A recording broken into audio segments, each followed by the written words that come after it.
Well, do you have your PS5 yet? I know I don't, but that does not mean that I cannot partake and enjoy all the Spider-Man Miles Morales goodness that everybody else is getting to enjoy today, because today the game actually launches, and it seems like people already had their copies and were playing it, but November 12th is the official launch date of Spider-Man Miles Morales, and let's dive right into it. What's up, guys? Welcome to the Mashup. I'm Justin McGill, and today I am reviewing the full game movie for Spider-Man Miles Morales for the PS5.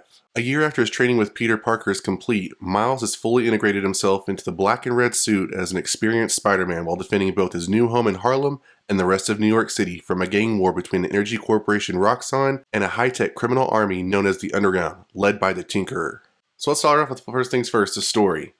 Now, I know for most gamers, they're probably like, we don't really care about the story, we just want to care about the gameplay. And we'll get there, but as you heard from the synopsis, the game pretty much takes place right after the DLC from the Spider-Man for PS4, now for PS5. And we basically have Miles Morales, who we're quickly given a quick backstory about what happened in the DLC from the previous game, and how he's been training with Peter Parker to become Spider-Man, because Spider-Man has gone on vacation, and now Miles Morales is in charge of defending Harlem and New York City from the big baddies. And those big baddies in this game include lots of various characters, honestly, but the main one you can focus on throughout the whole game, you have this gang called the Underground, who is led by the Tinkerer, basically going up against the corporation Roxxon, who has developed this clean energy known as New Form, basically nuclear energy, and their executive CEO person in charge, Simon Krieger. In between there, kind of muddled in between, you have some side villains and characters. Obviously you have the members of the Underground, you have prison members, you have Rhino, who makes various appearances throughout the game, and you also have Prowler. Honestly, for me, after watching the whole game through, which is almost about 4 hours long, you basically have two kind of driving forces of the story. You have Tinkerer and the Underground, who basically are trying to take the New Form and basically use it against Roxxon, and basically send the message that, yeah, this isn't good for anybody, and I'm going to give it to you so you can see it's not good and kill you, or whatever they're going to do. That's basically the one side of the story. Then the other side, you have the corporation, who you don't really understand the full motive of, other than that they're trying to pose as, we're here for you, we're here for the people, and we have this new clean energy source that we're going to use throughout the city of Manhattan and power and do good. Well, basically, it's not true. As we can always expect from any corporation in any Marvel game, even sometimes in real life, that there's always some underlying tone underneath that's like, they're just doing stuff for bad. So obviously, Simon Krieger is just out to make a profit, no matter who he has to hurt to get there. And so if he has to kill people on the way, then there you go. So let's talk about gameplay. So what I noticed from the gameplay is that Miles Morales has a lot of stuff against him, to be honest. I kind of felt for the guy a couple times. I mean, when he's fighting these characters, whether it be like prison members, or if he's fighting members of the Underground or members of Roxxon, he has a hard enough time as it is taking care of some of these baddies, and the game is throwing like, 10 to 20 people at him sometimes, it feels like. I mean, I get that their whole point is he's trying to, as the game progresses, he learns new moves. He learns about his, bioelectric, moves, which the game calls venom moves, which is basically electricity. Either, he has a venom punch, he has a venom blast, he has a venom kick, all that kind of stuff. And as the game progresses, he gets to use those different moves through combos. Same thing goes with his invisibility. So there's different things that you pick up as you go throughout the game. But what I found just crazy is that, like, a lot of times I spent watching gameplay where he is doing all these combos and moves just to not kill, he doesn't kill anybody, but combos and moves to actually subdue a big, an enemy. And I just was like thinking, gee whiz, I was kind of thinking to myself, is it the same way, in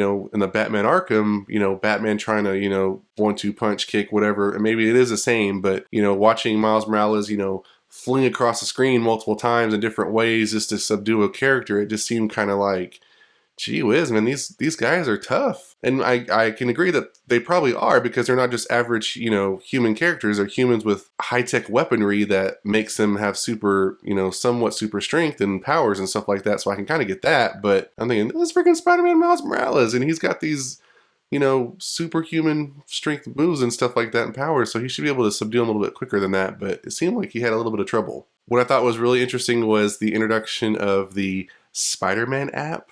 I don't remember the first official name of it, but I really like that concept about this side character and his friend Ganke Lee, who is basically like his Lucius Fox, just his best friend who actually helps him and is just kind of a nerd. I really like that he created this app for him that allows people to basically report and call in requests for Spider-Man. I mean, that just seems crazy to me. Also, being kind of like a Jarvis within a suit, allowing him to interact with him, and I just thought that was a really cool element that I didn't expect from the game. I'm sure maybe it is based in the comics. I don't read the comics, I know, and I'm sure a lot of people that are playing this game are probably more familiar with him from the actual movie versus the actual comics, so I'm sure I'm not alone in that case. But I thought that was a really cool element of the game that I wasn't expecting, and I actually enjoyed throughout the game very, very much. Okay, let's talk about the growing pains of being Spider-Man. So throughout the game, it is very, very clear that Miles Morales is trying to be the best Spider-Man that he can be, and he feels like he's having a tough time doing that because not only does he have to live up to Peter Parker's expectations, but he also wants to make his mom proud, and obviously his dad, who has passed away and was former military. So you have these kind of things being thrown at him, and it's a lot, of pressure on your shoulders to carry. So throughout the game, he makes a lot of mistakes, and it's very clear that right off the bat, I mean, in the very beginning of the game where we have, prisoners being transferred to prison, and you have Rhino escaping.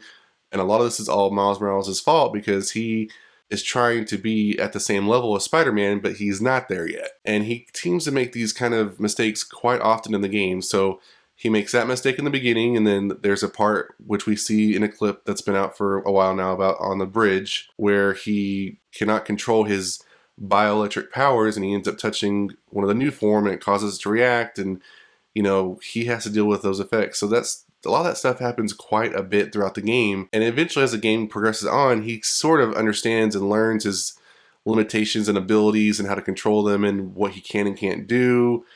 And he asks for help from his uncle in some capacity, but it's very clear that Miles Morales still has some growing to do. So even throughout this whole game, he is not, I would even say at the very, very end, yes, he's Spider-Man, and yes, he has a good grasp on his powers now, and he's more experienced, but he's by no means fully cooked. He still has some growing to do. What I thought was really cool is as we get to see him, grow into Spider-Man, we get to see from him being just basically like a makeshift Spider-Man suit where he's wearing, just like a mask and like a hoodie and shorts and, legging, stuff like that, to a miniature, I'm going to call it a miniature Spider-Man suit, not the traditional one, but, one for him, the traditional blue and red. And then we get to see him actually be in the black and red that we're used to seeing him in. So it was a nice progression to see that throughout the game you can collect pieces and assets to kind of show your experience of being Spider-Man and Miles Morales Spider-Man. Okay, so let's talk about the villains.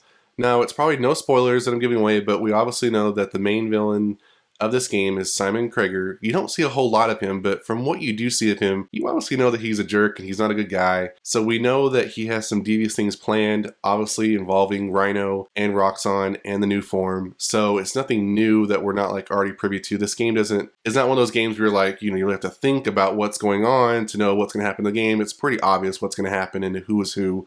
So it's not that crazy, but we obviously have Simon Krieger, who basically is going to bio-enhance Rhino, which we get to see in the game. We've already seen that in various clips that are out there online. And I think I really liked Rhino. And I have to say that he does a lot of damage. I feel sorry for, New York City. I mean, dang, like even from the first clip when he's not bio-enhanced, he's powerful and he smashes through the mall and this building and that building. I mean, I'd hate to see the damage that he racks up, but when he turns into, kind of like a bio suit and, a high-tech enhanced Rhino, it's even more powerful. And luckily he's in a more contained area, so it's, not as much damage, but he makes for a formidable foe. And it was actually pretty cool to see, Miles Morales be able to take him down. Next up, let's talk about Tinker. And we all saw this coming. We all know that Miles Morales has a love interest as one of his, former friends, Finn, who we get to see various backstories throughout the whole game. And you can see from right away, they're hanging out, and then, oh, Miles has to leave, and then so does Finn. Where's Finn going? Oh, and then we get to see Miles as Spider-Man, and we get to see the Tinkerer, and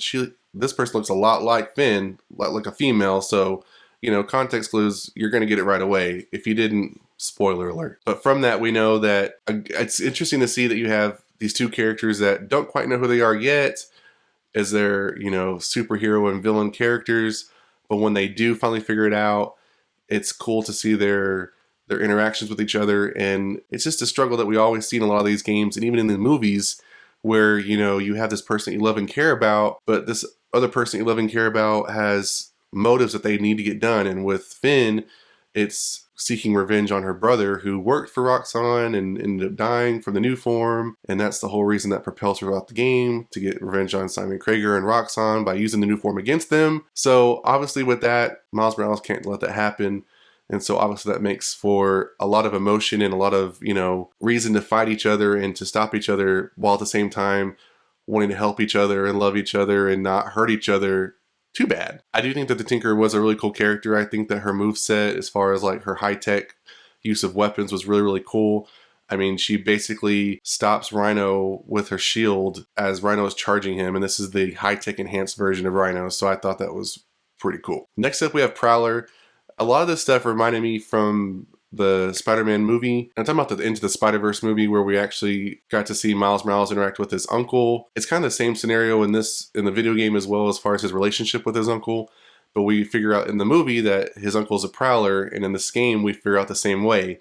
And when honestly we figured out that Finn was the Tinkerer, I immediately got vibes from the movie. I was like, oh, this is just like what happens in the movie. So, and they repeat it again with the uncle. In that same scenario, it goes the same thing. So Miles Morales has only one person he has to deal with the Tinkerer and his like pull for emotions.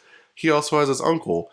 Now with his uncle, it's a little bit easier because his relationship is more strained. So he's not, having to like, oh, my uncle, oh, whatever. It's more like, dude, you haven't been around in my family, and now I know why, and you're making the same mistakes again, the reason why you can't be in the family, so just do right. So it's, more of a different relationship in that sense, but it was kind of cool to see that kind of back and forth, and the Prowler was pretty cool. I have to say, I love some of his movesets and some of his powers and what he does in the game, so it's pretty cool, and I hope we see more of him. So one of the things I enjoyed the most about this game is Miles Morales being able to be Miles Morales. So what I think makes Miles Morales a popular Spider-Man character is his love for his hometown and his home and his family and his culture. So what I mean by that is throughout the whole game, you get vibes of Harlem and New York City and the Puerto Rican culture that he has. His mom is talking Spanish, and so is he's talking Spanish. He's talking about his abuelita and how he has to clean out her stuff and send it back home. And it's just, you have the mom having a rally, and you have like this kind of pop-up, street fair, and you get the sense of culture. You have people doing street art on the street, on the buildings, painting Spider-Man. You just get this sense of community and culture. And not to say that Peter Parker doesn't have that in Hell's Kitchen, but Peter Parker reminds me more of a preppy typical white guy, dealing with powers and issues. He's just like your atypical. With Miles Morales, you just have this character that you can see has real struggles and deals with issues. Maybe because, he doesn't have his dad. I know that Peter Parker didn't have his uncle and didn't have parents either, but I think it's just really interesting to have like a single mom now who's taking care of her son, who's trying to do good and teach him good ways. And you have this kid who lives in a neighborhood and goes to school and deals with kids that, could be tempting. And then he has these powers, and how does he adjust with them being such a young kid? And how does he know how to do the right thing? And also take pride in yourself and your people and your culture and your neighborhood. It's just a lot of those elements. And I really think that really adds to the character and stuff that I really enjoyed seeing throughout the game. Another thing I want to talk about was the soundtrack. This video game does a really good job of basically, I feel like doing what Into the Spider-Verse did and infusing. Probably one of the best things I remember was Miles Morales is walking down the street, he puts his headphones on, he has a song playing, and you're in that vibe with him, and then he takes them off, and you can hear it playing while he's interacting with characters, but then he puts it back on, and you're back in this mode. And then there's also scenes where he's flying through the city, and he's like got this vibe going on again, where you have this soundtrack playing, and there's also, I think, a little kind of variation scenes where he's like getting prepared to do something, studying with Ganke at home, and they're doing that soundtrack again where they have like this urban hip-hop music thing, R&B, and it's just like, yeah, like, I'm Miles Morales, and we're gonna do this, and, it gets you kind of like pumped and ready for like what's coming up next. And I thought that was really cool that the game kind of infuses those things into things, because I would never expect that. In most video games you play, I would never expect the soundtrack to be bumping, and the soundtrack be bumping. So let's talk about the ending of the video game. Now, I know with most video games, especially nowadays, the ending does not mean the game is actually over. I do anticipate that they'll release some DLC for this game. This game as a whole is basically a spin-off of the Spider-Man video game series that released on PS4. From the ending, we can obviously see it's sad. I'm going to just let you know it's sad. but it's also happy in the same sense because Spider Miles, Miles Morales becomes his own, and he understands what he has to do to defend his city, and he knows he can do it without Peter Parker's help. So I think overall the message is clear as what happens, and it's cool to see what happens, but I feel like there's enough rogue gallery in the Spider-Man history that we're not done by any means with Miles Morales. So I'd be really interested to see what they're going to do as far as additional DLC. From the Spider-Man app alone, I know that the additional gameplay could go on forever, because from the clip that I watched, it was almost 4 hours long. They skipped a lot of the side missions, so there's probably more gameplay than just 4 hours you can actually get out of the game. And if you go for all the different side missions and achievements and whatnot, there's plenty for you to do. And one more thing I want to talk about was there always is a cutscene. What I liked about these movies is you're never done with the game. You're at the very end of the game, and then the game was like, oh, but wait, there's more. Kind of like Apple, there's that one more thing. So at the end of this game, you do get a scene where we get to see, well, I won't spoil it for you. I'll let you get to see it. But we get to see a hint of possibly what a Spider-Man 2 game could be. So I know this game is about Miles Morales, but now we're going to get a tease about what Insomniac wants to do going forward. And I got to say, it's going to be good. It's going to be good.